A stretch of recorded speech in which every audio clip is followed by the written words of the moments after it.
Hi everyone, welcome to our session on choosing your university subject. For those of you who've not joined us before, my name is Gaia. I'm the Schools Liaison and Access Officer at St John's College. That's my email address if you want to get in touch with me with any questions after the session. This is a recorded webinar, so do feel free to pause the session at any point. There will be some activities where you're required to pause and go to a different tab and do an activity. With that in mind, it's also useful to have a pen and paper for this session as well. So just the timetable for the session. Welcome, thinking a little bit about our academic interests and our options, thinking about what's important to you in terms of choosing your university subject, a little bit about careers, although we have a specific career session later on in the webinar programme, thinking about taking a new subject and what to do if you're torn between two subjects. The aims of the session are to think about academic interest in general, learn what your subject options are at the University of Cambridge and how these might differ from other universities, think about what's important in choosing a university subject, and to think about how subjects relate to careers, because I know that that's a big concern for lots of people. So we're going to do a bit of a quiz now, so you might want a pen and paper for this. I say quiz, more of a sort of personality test or something like that. So firstly, what kind of questions do you prefer to think about? A, questions that have one single correct answer, which you have to find. B, questions that might have many different answers depending on how you approach them. Or C, questions that require you to sort individual things into groups. So just pop down A, B, or C there. And what kind of information do you prefer to focus on? So A, facts, numbers, statistics, and laws about what actually happens in the world. B, people's opinions, feelings, motivations, and analysing the kinds of words and language they use. Or C, I'm interested in what people think and feel, but I like to use numbers, stats, and facts to measure them. What kind of task would you prefer to complete? A, solving a list of mathematical problems, B, writing an essay or a piece of creative writing, or C, conducting a survey and interviewing people about their opinions and then writing a report about it. Obviously, do feel free to pause any of these if you need a bit more time to think about it. And finally, how would you know if the answer to a question was true? So A, you would conduct an experiment to test the answer and repeat it in a controlled environment. If you got the same answer every time, you would know the answer was true. B, it isn't important whether an answer is true or not. The most important thing is asking questions, exploring different perspectives, and deciding which argument has the best evidence to back it up. Or C, you would need a theory or model to figure out what you mean by true, and then you would collect real life information and use the theory or model to test whether it's true or not. Great, so in terms of the answers, I'm sure you've probably worked out what we're trying to do here, but just in terms of thinking really broadly about your academic interests, if you answered mostly A's to that quiz, we would suspect that you would want to do something that's quite scientific.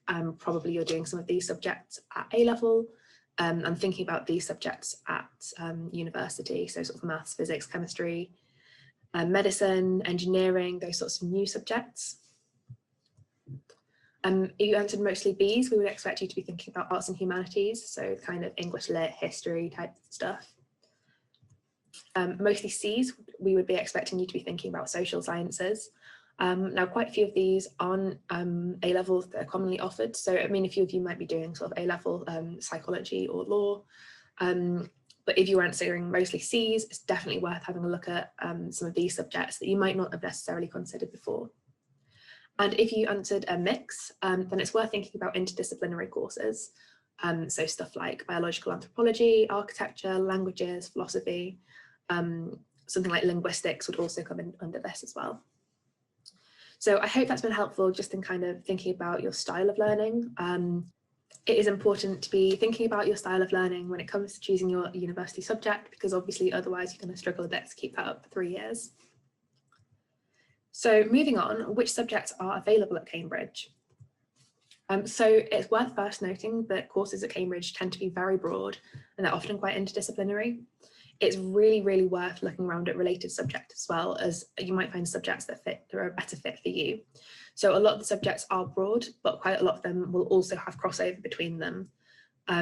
If you look on the course listings website, which is something that I'm going to make you do in a moment, there is a column towards the side of the page, towards the right-hand side, that has related subjects, and it's definitely worth having a look through that. For now though, I'm going to get you to do a task. So head to this web link. I'm going to post a link to that in the description as well, but it's the main undergraduate study website. When you're thinking about applying for Cambridge and thinking about your course, this is definitely the key website that you should be thinking about and looking at. And it has lots of links out to resources that are really helpful as well. You can also find information about courses on the St John's website, and I'll pop a link to that in the description too.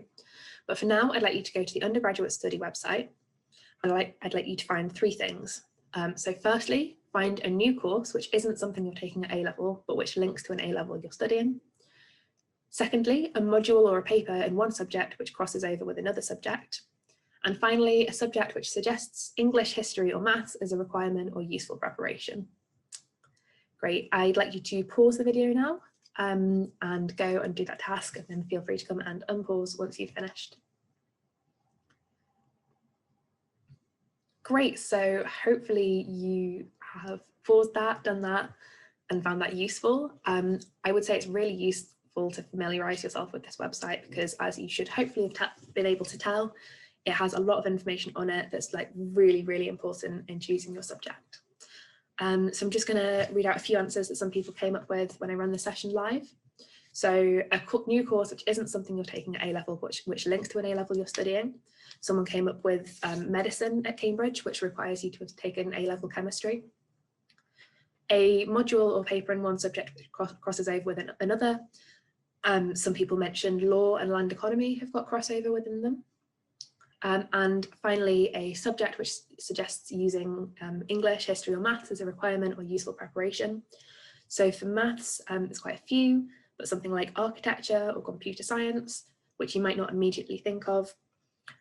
For English or history, obviously there are the standards sort of for English and history, but it's also considered to be a useful requirement for lots of other subjects, and subjects such as HSPS or history or art often say that it would be useful to have had any essay subject at A-level. The other thing, well, the main thing that I'm kind of trying to get across here is that you really need to think about what A-levels you're taking, and making sure that for the subject that you want to take, you're taking the right A-levels for it. Obviously, for those of you who are in year 12 who've already selected your A-levels, that might have closed some doors already. So do just be aware of that. For those of you who are in year 10 or 11 and are yet to choose your A-levels, do bear in mind that it's really important to look at entry requirements.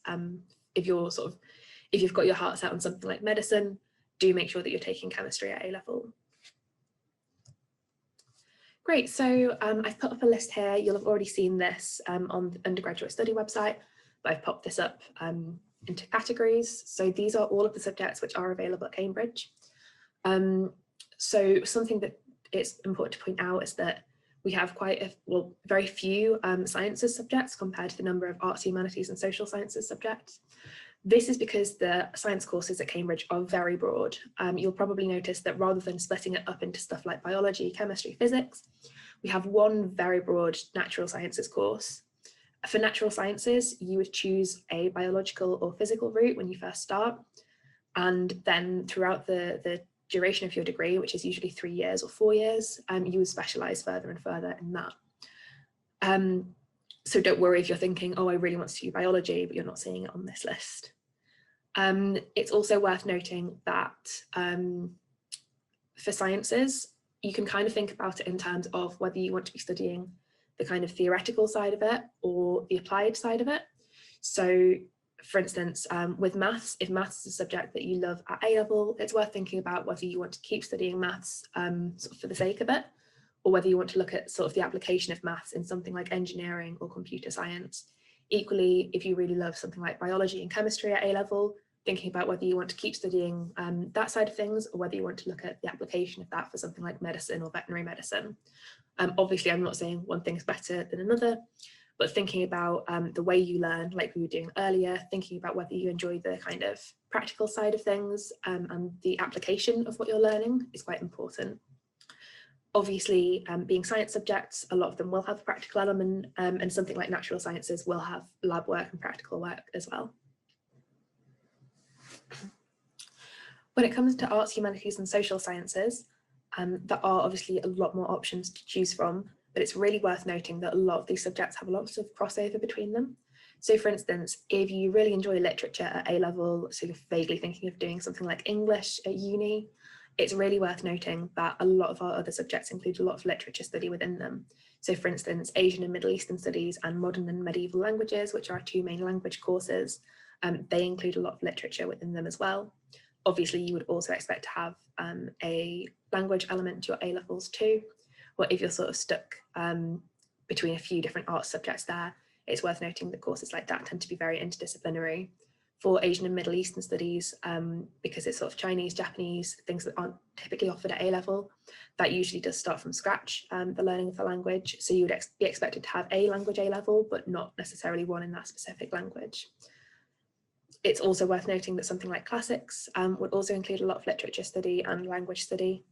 And education can be taken as education with English and drama as one of the tracks within it. So again, don't just think that because you want to do literature, your options are limited to English. Again, with history, history is also incorporated with a lot of different degrees. It's also worth noting that our two joint honours courses at Cambridge are history and languages and history and politics. Those are the only two joint honours courses at Cambridge. The main reason for that is because all of our subjects are very sort of interdisciplinary and broad. As I say, you can include a lot of different things sort of within the study of one subject. It's also worth noting some of these degrees like human, social and political sciences. These tend to be, again, a little bit like natural sciences. It's quite an umbrella type course where you can start off quite broad and then specialise more as you go along. So that would incorporate anything like sociology, politics, international relations within that. Although obviously, again, those things can come quite within other subjects as well.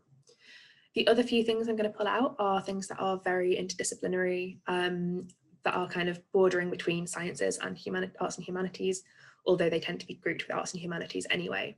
So something like architecture, as I mentioned before, that requires maths for it because it does include a lot of sort of scientific study of buildings. Something like linguistics as well includes a lot of science to it. And obviously psychological and behavioural sciences, that also requires a lot of sort of scientific knowledge. And you can also sometimes have some crossover with natural sciences there as well. So again, if you're very torn because there's a lot of different things that you like, do just bear in mind just how interdisciplinary and broad these subjects can be.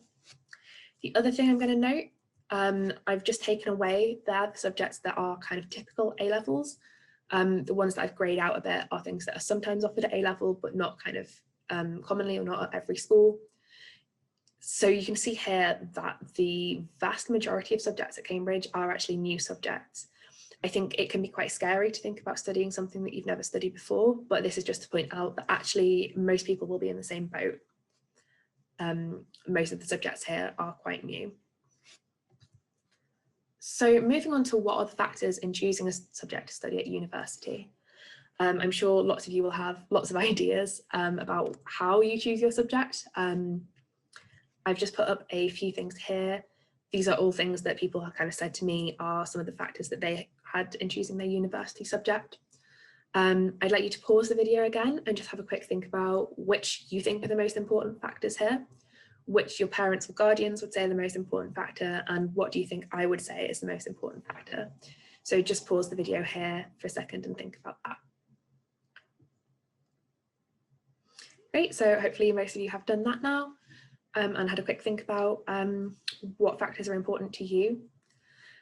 The reason I put these other questions up is that because I think that a lot of the time parents and guardians will be very concerned about the career aspect of university, especially if you're the first person in your family to go to university. Obviously, that's completely valid concern. Your parents and guardians do want the best for you, but I would just like to say here that when it comes to choosing, sort of thinking about careers, the specific subject that you do is much less important than just going to university and getting a good grade. So if you went on any kind of careers website and looked at jobs, a lot of the time the jobs that are on there will just require sort of a degree in general, or they might ask for, say, you to have got a 2-1 or a first in your subject at university. But unless it's a very specific career, it's quite unlikely that they will ask for a specific degree for that. Graduate employment at Cambridge is really good. It's sort of over 90% of people are employed within sort of 6 months of graduating university. So in terms of job prospects, it's important to just sort of be aware that there are lots of options out there and you don't necessarily need to be worrying about that just yet. I said, what do you think I would say is the most important? And I think that some people here would assume that Cambridge would say what you're good at is the most important factor. Whilst obviously that is true to some extent, it is important that you're good at a subject, particularly to study it at Cambridge because it is very intense. I would say that actually the most important thing is to consider what you would enjoy. At university, studying your subject is very intense. It's the only subject you study and you're studying it for 3 years straight. And you really, really need the passion and motivation to carry you through that 3 years. So definitely go for something that you enjoy. It's worth kind of thinking about this with subjects that you're taking at A level and considering taking at degree level. Is this a subject that you really love, that you're really passionate about, and like when it comes to doing homework or going to class, you actually really enjoy it? Or is it something that you're kind of quite good at and just been coasting along with it? I think that is something that's quite important to think about. And if, for instance, you've got 2 subjects and you are predicted an A star in one of them, but you don't enjoy it very much, but you're predicted an A in another, but you absolutely love it, definitely go with the subject that you love the most. Obviously, a lot of these other factors are quite important to a certain extent. We talked about learning style earlier. Sometimes people want something that's exciting and new, which is totally valid. But as I said, a lot of the courses at Cambridge are new courses, but it's also worth noting that the things that you'll be studying at uni will be new anyway. So I did English. The things that you're studying at university are definitely totally new because you're looking at it in so much more depth than you've ever looked at it before. Again, something interesting.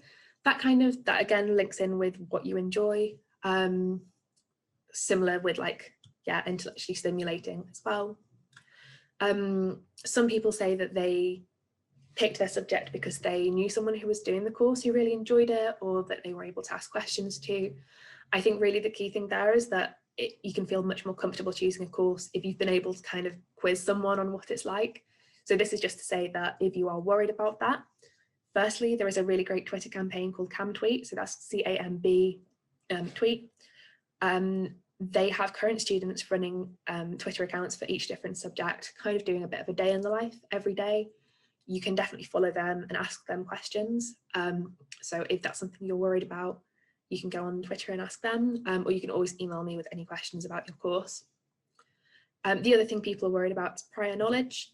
One of the reasons that we have entry requirements is because any prior knowledge should come under those entry requirements.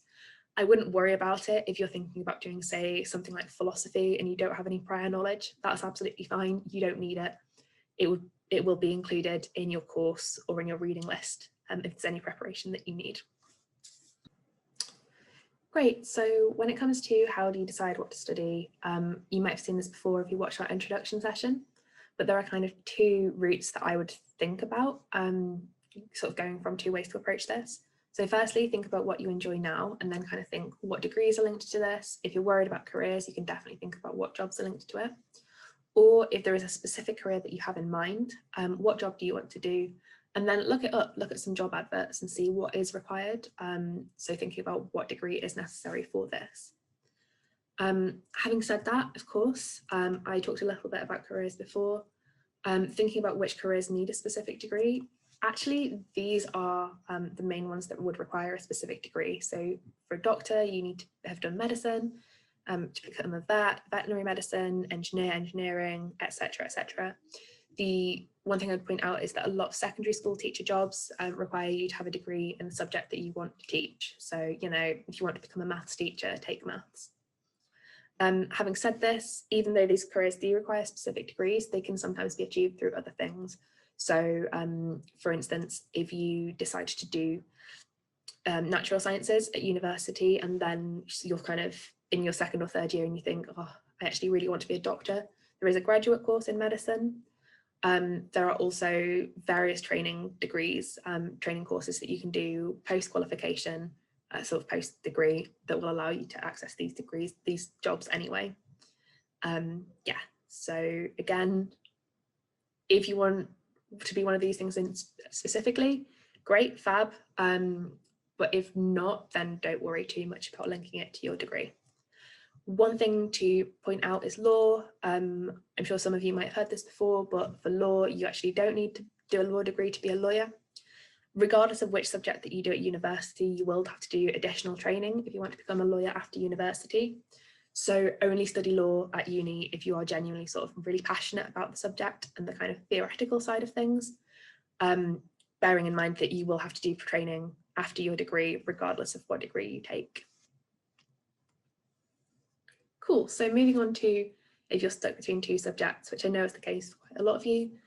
I was in this position before going to university. I was really torn between English, history and classics. There were sort of 3 A-levels that I did. I was like, I have no idea which one of these I want to continue with. So yeah, I'm stuck between 2 subjects. What do I do? So firstly, look at the course descriptions. It's worth bearing in mind that subjects at university can be quite different to your subjects at A-level, and the style of them can be quite different. So look at the course descriptions on the website that I showed you earlier. Also go onto the resources tab of that website and find the first year reading lists, explore some of the resources, see whether this is genuinely something that you enjoy when it's university style study. Attend taster days or lectures if you can. I think at the time of recording this now in March, there are some subject masterclasses coming up with the University of Cambridge, sort of the main central admissions office. I believe that also St Catherine's College is running some taster content at the moment as well. It's really worth following some colleges and the university on Twitter just to kind of be aware of events like this that are coming up. If you can't attend something live, sort of virtually, then you can always look at lectures that have been recorded and put online. I believe that Gonville and Keys College has got a number of outreach lectures on their YouTube channel. If you're not able to access anything like that, then look at something like TED Talks or podcasts in that subject as well. This will also be really important when it comes to applying for your subject. We'll talk about this in future sessions, but doing stuff like this counts as what we call supercurricular activity, exploring your subject outside of school. And it's really important to talk about in your personal statement as well.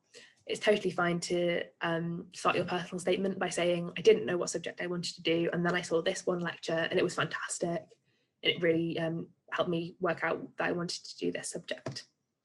And then finally, think about which one would be easier to integrate into your non-academic life.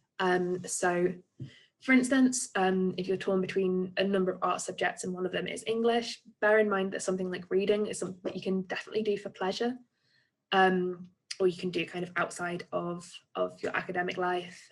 Similarly with something like music as well.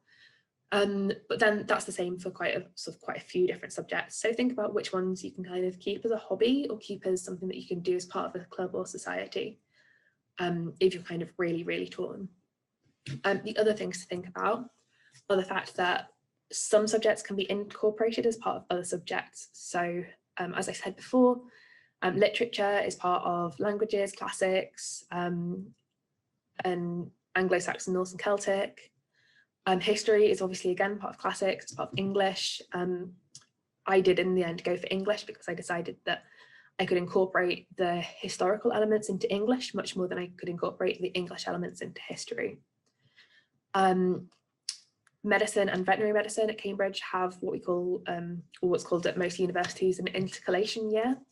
In that year, you can take any other subject.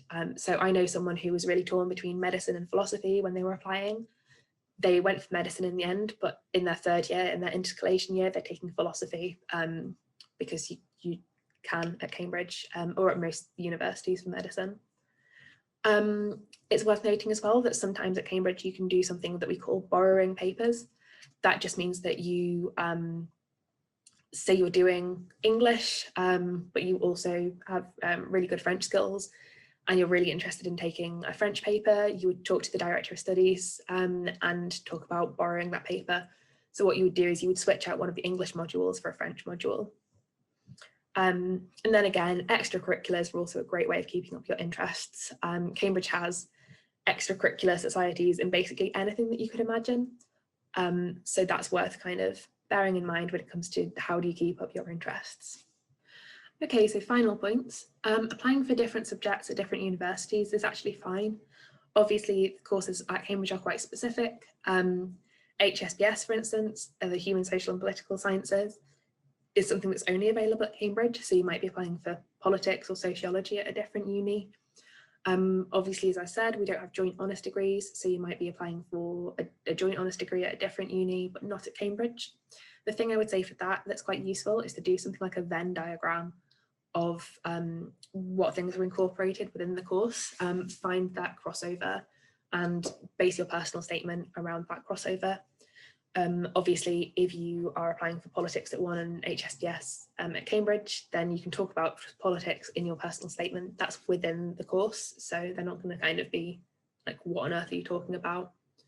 At Cambridge, you also have the option to do an additional personal statement, so you can talk in detail about the Cambridge course there. So what I ended up doing was applying for English at Cambridge and then English and Classics at other universities. So what I then did for my additional personal statement was say, look, I really love the Cambridge course because it incorporates elements of classics within it. I have applied for English and Classics at other universities, so just to be aware of any discrepancies in my personal statement. And then finally, follow your passion, just to hammer that point home. Think about what you really enjoy doing and which subject is going to make you have the best time at university. Thanks so much for listening. I hope the session has been really helpful for you in thinking about choosing your university subject and cleared up any questions that you might have had. If you've still got more questions, do feel free to email me at accessofficer@joh.ccam.ac.uk. And I look forward to seeing you at the next sessions. Thanks so much.